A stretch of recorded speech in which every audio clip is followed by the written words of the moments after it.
नमस्कार। आइए सुनते हैं शिवानी जी की लिखी कहानी लाटी।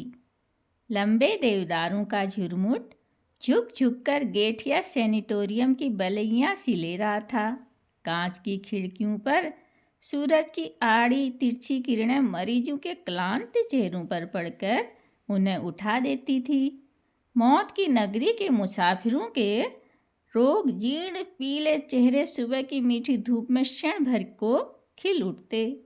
आज टीबी, सरदर्द और जुकाम खांसी की तरह आसानी से जीती जाने वाली बीमारी है, पर आज से कोई 20 साल पहले टीबी मृत्यु का जीवंत आह्वान थी। भुआली से भी अधिक मांग तब गेठिया सैनिटोरियम की थी। काठ गोदाम से कुछ ही मील दूर एक ऊंचे पहाड़ पर गेठिया सैनिटोरियम के लाल लाल छतों के बंगले छोटे छोटे गुलदस्ते से सजे थे। 3 नंबर के बंगले का दुगना किराया देकर कप्तान जोशी स्वयं अपनी रोगिणी पत्नी के साथ रहता था। बंगले के बरामदे में पत्नी के पलंग के पास वह दिन भर आराम कुर्सी डाले बैठा रहता। कभी अपने हाथों से टेम्परेचर चार्ट भरता और कभी देख देख कर दवाइयाँ देता। पास के बंगले के मरीज बड़ी तृष्णा और चाव से उनकी कबूतर सी जोड़ी को देखते। ऐसी घातक बीमारी में कितने यत्न और स्नेह से सेवा करता था कप्तान जोशी। कभी उसके आनंदित चेहरे पर झुंझलाहट या खींच की अस्पष्ट रेखा भी नहीं उभरती। कभी वह घुंघराले बालों को ब्रश से संवारता, बड़े ही मीठे स्वर में पहाड़ी झोड़े गाता, जिनकी मिठास में तिब्बती बकरियों के गले में बधी बजती रुनकती घंटियों की सी छुनक रहती। पहाड़ी मरीज बिस्तरों से पुकार कर कहते, वाह कप्तान साहब, एक और। कप्तान अपने पलंग से खुली मिली सुंदरी बानो की ओर देख बड़े लाड से मुस्कुरा देता। बानो का गोरा चेहरा बीमारी से एकदम पीला पड़ गया था और उसकी बड़ी बड़ी आंखें और बड़ी बड़ी हो गई थी। शांत तरल दृष्टि से वह कप्तान को दिन रात टुकुर टुकुर देखती रहती। विवाह के 2 वर्ष पश्चात यही उसका वास्तविक हनीमून था, जहाँ न अम्मा, चाची और ताई की शासन की लगाम थी, न नई बहू के घूंघट की बंदिश। पिंजड़े की चिड़िया आज़ाद कर दी गई थी, किंतु अब उसके कमज़ोर डैनों में उड़ने की ताकत नहीं थी। कप्तान उसकी दुर्बल तप्त हथेली को अपनी कसरती मुट्ठी में बड़े प्यार से दबाकर सहलाने लगते, तो उनकी सींग सी कलाई की सोने की चूड़ी सर सर कर कोहनी तक सरक जाती। उन दिनों गेठिया का डॉक्टर एक अधेड़ स्विच था। एक दिन उसने कप्तान को अकेले में बुलाकर कहा, कप्तान, तुम अभी जवान हो, यह बीमारी जवानी की भूखी है। मैं देख रहा हूँ तुम जरा भी परहेज नहीं बरतते। मरीज की भूख को दवा से जीतना होगा, मोहब्बत से नहीं। क्षण भर को सब समझकर कप्तान लाल पड़ गया। उसके बूढ़े पिता के भी कई पत्र आ चुके थे और माँ ने रो रो कर चिट्ठियाँ डाली थी, मेरे 10-20 पूत नहीं हैं बेटा, यह बीमारी सत्यानाशी है। पर कप्तान पहले की तरह अलमस्त डोलता, कभी बानू के चिकने केसों को चूमता, कभी उसकी रेशमी पलकों को, कभी पास के प्राइवेट वार्ड की गुबान से मालदार की गोल मटोल पत्नी से मजाक करता। सैनिटेरियम की मनुष्य जिंदगी के काले आकाश में रौबदार ठकुरानी ही एकमात्र धितमान तारिका थी। भरे भरे हाथ पैर की चिकने चेहरे पर सदा मुस्कान बिखेरती वह पूरे सैनिटोरियम की भाभी थी। उसके स्वास्थ्य के दुर्गम दुर्ग में भी न जाने बीमारी का घुन किस अरक्षित छिद्र में प्रवेश पा गया था। टीबी लगने की पीड़ा से कराती वह अपने कंदर गालियों का अक्षय भंडार खोल देती। कभी लक्ष्यपति ससुर को लक्ष्य बनाती, हे हमारे बुर्जू, आदि कुमाऊं के छत्रपति, पर बहुत तिथांग शमशान को जा रही है तो उनकी बला से दुम उठाकर जिसे देखा वही बज्जात नर से मादा निकला। ए शाबाश, क्या पंच के स्टैंडर्ड का सेंस ऑफ ह्यूमर है। भाभी तबीयत बाग बाग कर दी। कप्तान कहता, एक मेरा खसम है साला, पी के धुत होगा किसी गोरी बेम को लेकर। 2 महीने से हरामी झांकने भी नहीं आया। दाढ़ी जारे की ठचरी उठेगी तो मजाल मैं भी सुहाग उतारूं। वह फिर कहती, क्यों भाभी, क्यों कोस रही हो। कप्तान हंस कर कहता, प्रोढ़ा नेपाली भाभी की सदाबहार हंसी से खिलखिलाती आंखें छलक उठती। शाबाश है कप्तान बेटा, तुझे देखकर मेरी छातियों में दूध उतर आता है। कैसी सेवा कर रहा है तू। और एक हमारे हैं कुतिया के जने, मिले तो मूछें उखाड़कर हरामी के मुंह में ठूस दूं।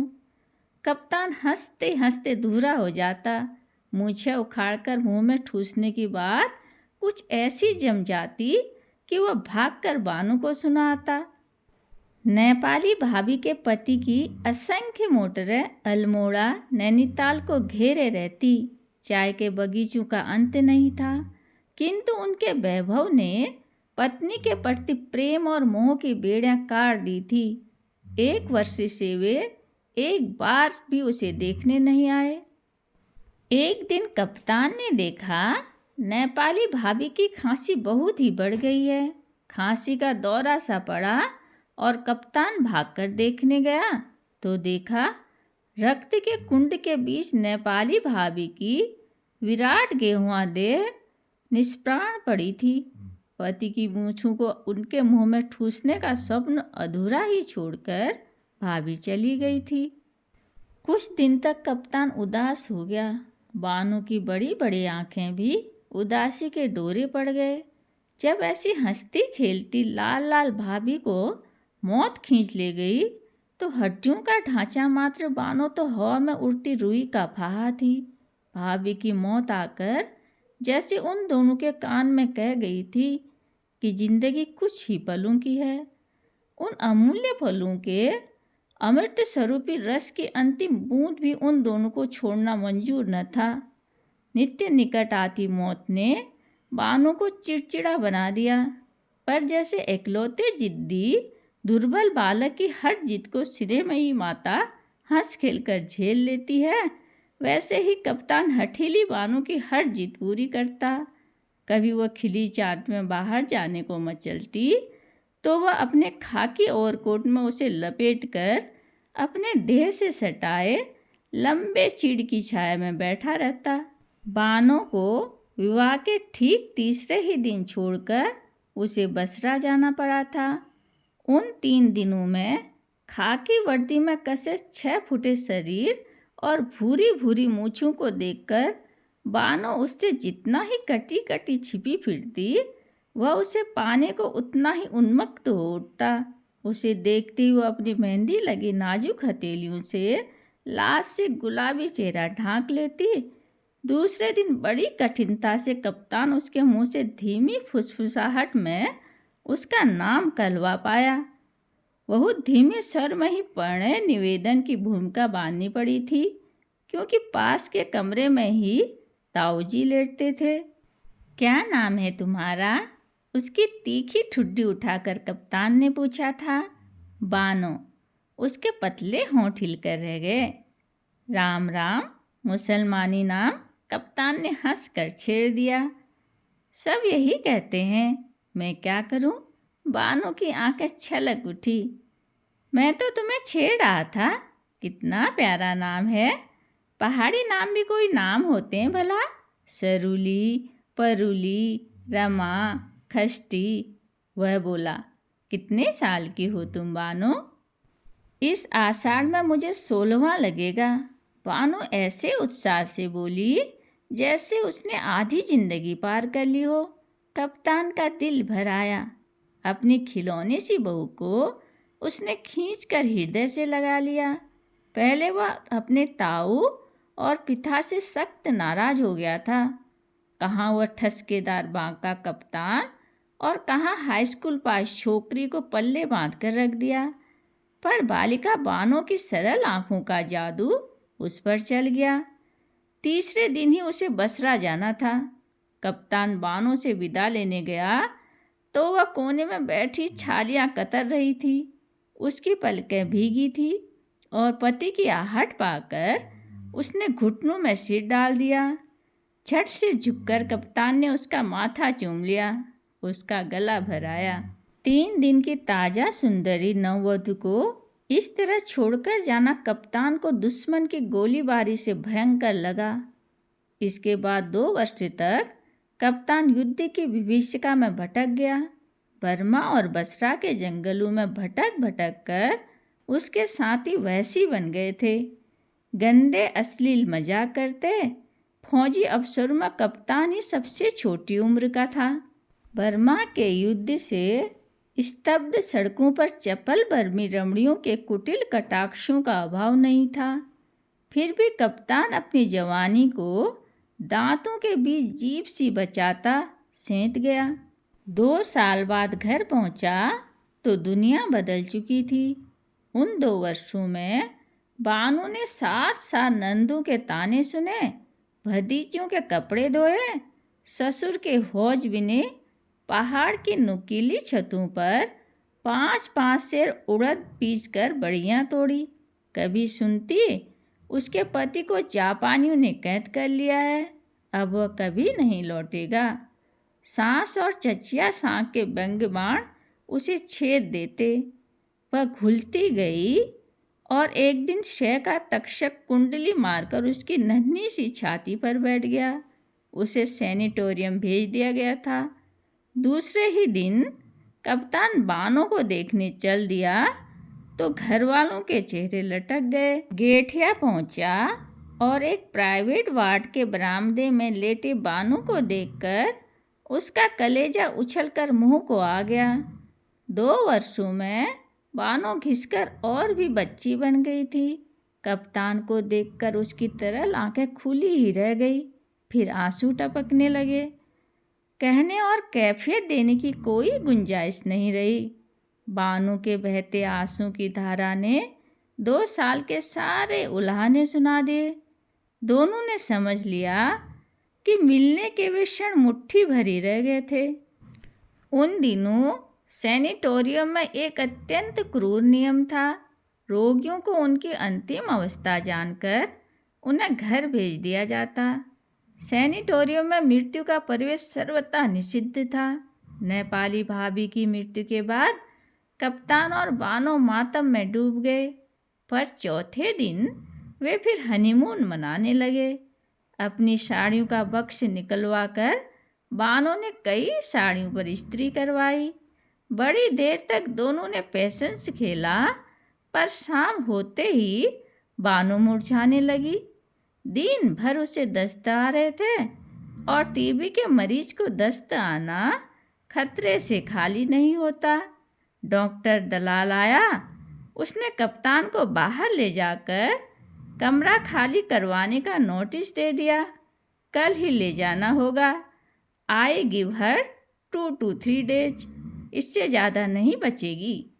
कप्तान का चेहरा सफ़ेद पड़ गया। घर जाने का प्रश्न नहीं उठता था। 3 रस भरे महीने की मीठी धरोहर वह घर की कड़वाहट से अछूती ही रखना चाहता था। भोवाली के पास ही एक चाय की दुकान के नीचे साफ सुथरा कमरा मृत्यु का पासपोर्ट पाए बानू जैसे अभागे मरीज के लिए सदा बाहें फैलाए खुला रहता था। सैनिटोरियम छोड़कर हम कल दूसरी जगह चलेंगे बानो, यहाँ साली तबीयत बोर हो गई है। बड़े उत्साह और आनंद से कप्तान ने भूमिका बांधी, पर बानो का चेहरा फक पड़ गया। वह समझ गई कि आज उसे भी नोटिस दे दिया गया है। बड़ी रात तक कप्तान उसके गालों के पास अपना चेहरा ले जाकर गुनगुनाता रहा, बानो मेरी बन्नी बन्नू। और फिर जब बानो को नींद आ गई तो वह भी अपनी पलंग पर जाकर सो गया। सुबह उठा तो बानो पलंग पर नहीं थी। सोचा घिसटती बाथरूम पर तक चली गई होगी। जोश आने पर वह काफ़ी दूर तक चल लेती थी। बड़ी देर तक नहीं लौटी तो घबरा कर उठा। बानो कहीं नहीं थी। भागकर वो मरीजों के पास गया। डॉक्टर आया, नर्सें आई, चौकीदार आया, पर बानो कहीं नहीं थी। सैनिटोरियम में आज पहली बार ऐसी अनहोनी घटना घटी थी। दूसरे दिन बड़ी दूर रथी घाट पर बानो की साड़ी मिली थी। मृत्यु के आने से पूर्व वह अभागी स्वयं ही भागकर मृत्यु से मिलने चली गई थी। इसमें कोई संदेह नहीं रहा कि बानो ने डूबकर आत्महत्या कर ली थी। शोक से पागल होकर कप्तान उसकी साड़ी को छाती से चिपटाए फिरता रहा। किंतु मर्द की जवानी जाड़े के भयंकर लंबी रात के समान है, जो काटे नहीं करती। एक ही साल में उसका फिर विवाह हुआ। अब के ताऊ और पिता ने खूब ठोक पीट कर बहू छांटी। ऊंची उजली गोरी और एमए पास कप्तान की नई पत्नी के पिता थे मेजर जनरल। 40 तमगे लगाकर उन्होंने कन्यादान किया तो कप्तान बेचारा सहम कर रह गया। प्रभा इकलौती लड़की थी। फिर दूजू की बीवी थी, जो बादशाह की घोड़ी से कम नहीं होती। उसके 100 नखरे उठाता कप्तान हंसना, खिलखिलाना और मौज मस्तियाँ सब भूल कर रह गया। 4 साल में कप्तान को 2 बेटे और 1 बेटी देखकर प्रभा ने धन संचय की ओर ध्यान लगाया। 16 साल में कप्तान के बैंक बैलेंस में रुपये और नोटों की मोटी तह जमा कर दोनों नैनीताल घूमने आए। कप्तान की थोड़ी सी तौंत निकल आई थी। चेहरा अभी भी मस्ताना था, पर मूछों में अब वह ऐंठ नहीं रह गई थी। कनपट्टी के आसपास बाल सफ़ेद हो चले थे। 2 जवान लड़कों को कमीशन मिल गया था। बेटी मिरांडा हाउस में पढ़ रही थी। नैनीताल आकर कप्तान के दिल में एक टीस सी उठी। काठ गोदाम से चलकर गेठिया दिखा और वह गुमसुम सा हो गया। नैनीताल के ग्रांड होटल में दोनों टिके। प्रभा बोली, चलो डार्लिंग, पहाड़ का इंटीरियर घूमा जाए, भुआली चलें। चिकन सैंडविच, रोस्ट मुर्ग पैक करवाकर उसने अपनी फिएट गाड़ी भुआली की ओर छोड़ी।